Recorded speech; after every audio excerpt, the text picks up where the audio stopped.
ലംഘകൻ ആരാണെന്ന് കോയിപ്പുറം പോലീസ് മറന്നു. മലിനീകരണത്തിന് പ്രേരിപ്പിക്കുന്നതായി തോന്നുന്നു. നമ്മുടെ വായുവിനെ വിഷലിപ്തമാക്കുന്ന ഒരു മലിനീകരണക്കാരനെ ജനങ്ങൾ എതിർക്കുകയും പ്രതിഷേധിക്കുകയും ചെയ്യുന്നു. കാലങ്ങളായി വിഷം കഴിക്കുകയും ഇപ്പോൾ സ്ത്രീയായി കൈകാര്യം ചെയ്യപ്പെടുകയും ചെയ്യുന്ന പാവപ്പെട്ട സ്ത്രീകളെയും കുട്ടികളെയും വലിച്ചിഴക്കുന്ന വലിയ തടിച്ച പോലീസുകാർ അവർ ആർക്കുവേണ്ടിയാണ്? പണത്തിന്റെയും അധികാരത്തിന്റെയും സ്വാധീനത്തിൽ പോലീസിനെ ജനങ്ങളെ പീഡിപ്പിക്കാൻ ഉപയോഗിക്കുന്നു. ശുദ്ധവായുവിനുള്ള അവകാശത്തിനായി മാത്രം പോരാടുന്നവർ പ്രതിഷേധിക്കുക മാത്രമാണ് ചെയ്യുന്നത്. നിങ്ങൾ ഇവിടെ എന്താണ് കാണുന്നത്? നോക്കൂ, സ്വതന്ത്ര ശുദ്ധവായുവിന്റെ വിഹിതം സംരക്ഷിക്കാനുള്ള അവകാശത്തിനായി ഏകദേശം ഒരു പതിറ്റാണ്ടായി വിഷം കഴിച്ച ആളുകൾ. കൂടാതെ ഒരു മലിനീകരണവും വളരെക്കാലമായി അത് നശിപ്പിച്ചുകൊണ്ടിരിക്കുന്നതിനാൽ അത് നശിപ്പിക്കാൻ പ്രസാദ് മാത്യു ആഗ്രഹിക്കുന്നു. പോലീസ് ആരെയാണ് വലിച്ചിഴച്ച് അറസ്റ്റ് ചെയ്യുന്നത്? പാവം മനുഷ്യർ. അതോ അതിൽ എന്തെങ്കിലും വ്യത്യാസമുണ്ടായിരുന്നോ? പോലീസ് ജനങ്ങൾക്ക് വേണ്ടി പ്രവർത്തിക്കണോ അതോ അവർക്കെതിരെ പ്രവർത്തിക്കണോ? ഇത് കാണുമ്പോൾ you find it very difficult. You find it very difficult and disturbing that the cops are disturbing the poor people ഇതുവരെ who were suffering under this polluter. ഇപ്പോൾ അവരെയാണ് they are pulling and tugging on this women and it looks very stupid to me. That's a very bad thing to do. And Koipuram police is disgusting. Maybe all the police are disgusting. Who are they on? Whose side are they on? That set of points in it alternates between Malayalam and English, so you can pause and read. So this is being read.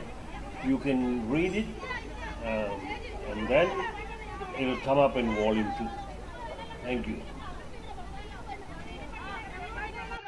Yeah, this might be not manhandling, this is woman handling, but it looks like it's very bad. And I also saw some of the cases where women and children are being dragged and taken into the bus. That's bad. That's uncalled for. So I want this being shared and let people see. I'm going to share it with the politicians too. Shameless politicians. This is bad. They have a human right. They are fighting for their human right.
ഹൈക്കോടതി ഉത്തരവാണ്.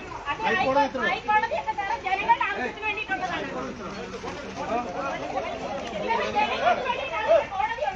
ജനങ്ങൾക്ക് വേണ്ടിയിട്ടാണ് കോടതിയുള്ളത്. ഞങ്ങൾ പറഞ്ഞത് നിങ്ങളെന്താണ് കേൾക്കുന്നത്? ഹൈക്കോടതി ജീവിതത്തിലില്ലാത്ത എന്ത് സുരക്ഷയാണ് ഇവിടുത്തെ കോടതികൾ ഇവർക്ക് കൊടുക്കുന്നത്? അതവര് പ്രസന്റ് ചെയ്തോളും. ഇവിടെ അനുവദിക്കത്തില്ല എന്നുള്ളതാണ് നാട്ടുകാരുടെ തീരുമാനം. അതിനൊപ്പം നിൽക്കാനുള്ളതാണ് ഇവിടുത്തെ സംവിധാനങ്ങൾ.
ഒരു കാര്യമില്ല.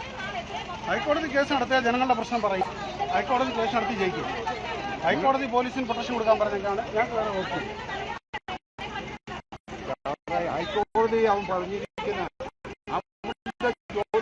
അവനെ കരിപ്പറ്റി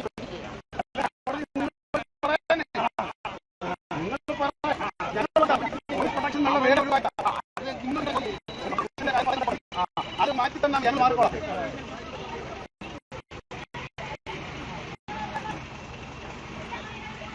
പോലീസ് അവരെ